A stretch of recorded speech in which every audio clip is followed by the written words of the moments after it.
So it was a pretty much return to normality this weekend, if that's what you call the Max Verstappen win, which it is, to be honest, as he led Red Bull 1-2 to a 1-2 finish at the Japanese Grand Prix. Carlos Sainz finished a strong third, once again just proving what removing your appendix does to your lap time. Leclerc, who had a brilliant race, brilliant strategy, and also highlighting the brilliant pace, or rather race pace, of that Ferrari. He started 8th but stuck to his guns, produced actually a hell of a performance, contrary to the Mercedes though, and finished a resounding and of course encouraging 4th for Ferrari.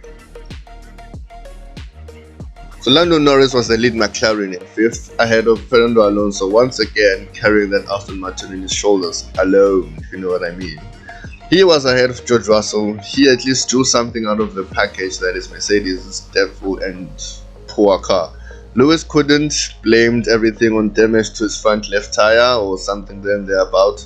But honest perception and assessment of things at Mercedes, that George is doing everything he can of the car, and Lewis, probably since USA Grand Prix last year or around Las Vegas, just isn't able to get his rhythm or mojo, whatever you call it, into that Mercedes. But anyway, George Russell was leading Mercedes ahead of Oscar Piastri in the McLaren.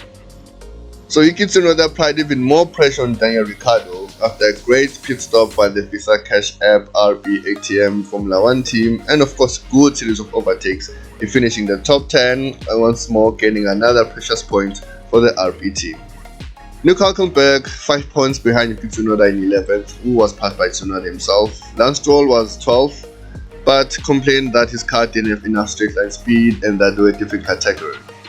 I just feel like Lance Stroll either shoves his personal trainer out of the way or blasts the car. He just can never take a bad day of office or just admit to himself that he wasn't good enough. By the way, I guess those are the benefits of having Daddy as the boss.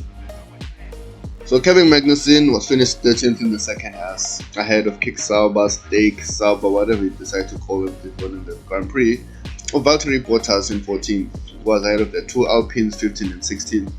Once again proving Alpine that the only thing slower than them is a wheelbarrow.